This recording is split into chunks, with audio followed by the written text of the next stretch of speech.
Hello दोस्तों, आज मैं आ गया हूँ मेकिंग ऑफ कॉन्फ़िगरेशन पार्ट 3 लेकर के। तो देखते हैं अभी हम लोग इसमें कि मेकिंग ऑफ कॉन्फ़िगरेशन पार्ट 3। तो इसमें सबसे पहले हम देखेंगे कि 1950 में 1950 में कितने पार्ट्स, कितने आर्टिकल्स और कितने शेड्यूल बने थे और आज कितना है। आज 2023 में आज के टाइम में कितना है और उस टाइम में जब बना था 1950 में बन के तैयार हुआ था तो उस समय कितने पार्ट्स, कितने आर्टिकल्स और कितने शेड्यूल थे हमारे कॉन्स्टिट्यूशन के अंदर। तो देखते हैं 1950 और आज पूरे। तो पार्ट कितने थे उस समय हमारे कॉन्स्टिट्यूशन में? 22 पार्ट्स। और आज कितने हैं? आज 2023 में कितने हैं? अभी 25। और आर्टिकल्स उस समय 395 आर्टिकल्स है टोटल और आज के डेट में 465 आर्टिकल्स है। आज की डेट में हमारे कॉन्स्टिट्यूशन में 465 आर्टिकल्स है। और शेड्यूल उस समय 8 शेड्यूल थे और अभी बढ़ा करके 12 शेड्यूल कर दिया गया। तो यह है 1950 में हमारा कॉन्स्टिट्यूशन का पार्ट्स, आर्टिकल्स और शेड्यूल्स। और यह है आज के दौर में, आज के टाइम में हमारे कॉन्स्टिट्यूशन में कितने पार्ट्स, कितने आर्टिकल्स और कितने शेड्यूल है। तो अब हम देखते हैं आगे कि 26 जनवरी 1950 की कौन सा दिन था और क्या हुआ था, देखते हैं। Constitution came into force on this day. बनके तो पहले ही तैयार हो गया था पर उसको चालू कभी किया गया? 26 जनवरी 1950। इसीलिए 26 जनवरी को हम लोग गणतंत्र दिवस के रूप में मनाते हैं। अब देखते हैं ऑन दिस डे 1930, मतलब कि जो 26 जनवरी जो है, 26 जनवरी का जो दिन था, 26 जनवरी का मतलब 26 जनवरी को ही क्यों? अगर देखा जाए तो 1.5-2 महीने पहले ही, कॉन्स्टिट्यूशन बन के तैयार हो गया था। पर लेकिन हमने इतना देर क्यों किया? 1.5-2 महीने बाद क्यों लागू किया हमारा कॉन्स्टिट्यूशन हमने? तो उसके पीछे की सच्चाई ये है कि ऑन दिस डे 1930 दोस्तों, बात यह है कि आप सभी को नहीं पता होगा, बहुत लोगों को पता होगा, बहुत लोगों को नहीं पता होगा। इसके पहले भी अंग्रेजों ने हमें कहा था, जब क्रिप्स मिशन आया था उस समय भी कहा गया था कि भारतीयों को आजादी दे दी जाएगी। ऑफिसर है, लॉर्ड क्रिप्स एक ऑफिसर थे। पर बाद में इंग्लैंड के पार्लियामेंट से ये आता है कि अरे नहीं, वो तो उन्होंने गलती से बोल दिया था, हमने आपको कोई आजादी नहीं दी है। बट लेकिन उस दिन ऑन दिस डे 1930, मतलब कि आज के दिन 1930 को पूर्ण स्वराज की कसम खाई गई थी लाहौर सेशन में। जब लाहौर में ये मीटिंग हुई थी 1930 में, तो उस दिन पूर्ण स्वराज की कसम खाई गई थी कि हम अपना पूर्ण स्वराज अब लेकर के ही रहेंगे। अब हम सिर्फ और सिर्फ इतने पे नहीं रहेंगे कि हमें हमारे मर्जी से रहने दिया जा रहा है, अब हमें हमारा पूरा स्वराज चाहिए। तो उस दिन ये कसम खाई गई थी 1930 के दिन, 26 जनवरी 1930 को। इसीलिए हमने जो हमारा संविधान लागू किया वो भी 26 जनवरी को ही लागू किया।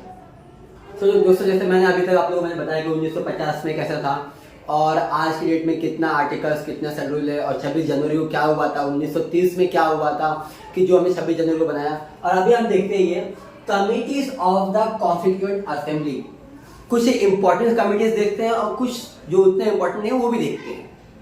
अभी देख लीजिए कमिटीज एंड देयर प्रेसिडेंट, मतलब कमिटी और उनके प्रेसिडेंट के बारे में देखते हैं कि किस कमिटी के कौन प्रेसिडेंट बना था। देखिए सबसे पहले स्टीयरिंग कमिटी। कौन सी कमिटी बनी? ये स्टीयरिंग कमिटी। अब स्टीयरिंग कमिटी के मतलब प्रेसिडेंट कौन? प्रेसिडेंट यानी कि उसके मतलब मेन तो वो थे हमारे डॉक्टर राजेंद्र प्रसाद थे। कौन थे? डॉक्टर राजेंद्र प्रसाद। अब आता है यूनियन पावर कमेटी। अब ये यूनियन पावर कमेटी के प्रेसिडेंट कौन थे? पीटी यानी कि पंडित जवाहरलाल नेहरू। और यूनियन कॉन्स्टिट्यूएंट कमेटी। अब यूनियन कॉन्स्टिट्यूएंट कमेटी, अभी सीधी सी बात है भाई कि प्रेसिडेंट बनना उनको ही था, तो कॉन्स्टिट्यूएंट जो हमारा जो मेन कॉन्स्टिट्यूएंट कमेटी है उसके मेन प्रेसिडेंट भी जवाहरलाल नेहरू ही बनेंगे। आता है ड्राफ्टिंग कमेटी। दोस्तों, ड्राफ्टिंग ये वर्ड समझ में आ रहा है?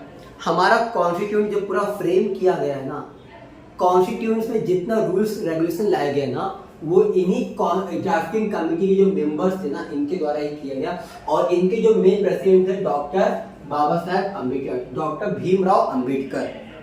अभी ड्राफ्टिंग कमेटी के बारे में तो हमें काफी डिटेल में, काफी लॉन्ग, काफी ब्रीफ में देखने आगे, तो हम बाद में आगे देख लेंगे। अभी बस इतना समझ लो कि कौन से कमेटी के कौन से प्रेसिडेंट थे। Provincial power committee, provincial power committee के मेन प्रेसिडेंट कौन बने थे? वो वल्लभ भाई पटेल। कौन बना? सरदार वल्लभ भाई पटेल। तो ये जो जितने भी है ना, ये काफी मेन है और ये यूपीएससी में अक्सर एमसीक्यूज में पूछे जाते हैं। यूपीएससी में या बाकी नॉर्मल भी गवर्नमेंट एग्जाम्स होते हैं तो उसमें ये एमसीक्यूज में जरूर आते हैं। तो इसको प्लीज आप लोग नोट डाउन कर लीजिए और काफी डिटेल में ध्यान रखिए। और ये कुछ अदर कमिटीज भी है यहाँ पे। State committee, state for negotiating with state. जब हमारा कॉन्स्टिट्यूशन जब बन रहा था तो उस वक्त स्टेट से कुछ नेगोशिएट यानी कि कुछ बातचीत करने के लिए जो कमेटी बनी थी वो थी हमारे स्टेट कमेटी। उसके प्रेसिडेंट कौन थे? पंडित जवाहरलाल नेहरू। क्योंकि इनको ही प्रधानमंत्री बनना था तो स्टेट से बातें भी किसको करना पड़ेगा? पंडित जवाहरलाल नेहरू को ही करना पड़ेगा। अब एफआर यानी क्या होता है? Fundamental rights sub committee. तो फंडामेंटल राइट्स सब कमेटी के प्रेसिडेंट कौन थे? जेबी कृपलानी। और माइनॉरिटी सब कमेटी मेंबर, लेकिन इनके प्रेसिडेंट कौन थे? एच.सी. मुखर्जी। और रूल्स ऑफ प्रोसीजर कमेटी, यानी कि हमारा कॉन्स्टिट्यूशन में जितने भी प्रोसीजर मतलब रूल्स ऑफ प्रोसीजर जितने प्रोसीजर्स थे उनके मेन कौन थे? डॉक्टर राजेंद्र प्रसाद। और लास्ट आखिरी आता है एडवाइजरी कमेटी ऑन एफआर यानी कि फंडामेंटल राइट्स माइनॉरिटीज, मतलब माइनॉरिटीज एंड ट्राइबल्स के लिए उनके जो एडवाइजरी कमेटी बने, एडवाइजरी कमेटी के जो मेंबर्स जो प्रेसिडेंट बने वो कौन थे? सरदार वल्लभ भाई पटेल। तो दोस्तों आज के लिए मेरे वीडियो में इतना ही। आगे आप देखते रहिए मेरे वीडियो को, चाहिए तो अभी आप लोग नोट डाउन कर लीजिए। और अगर आप लोग मेरा वीडियो अच्छा लगे तो प्लीज लाइक शेयर सब्सक्राइब जरूर करें। आगे पार्ट 4 में हम लोग इसके आगे का पार्ट लेके आएंगे। तब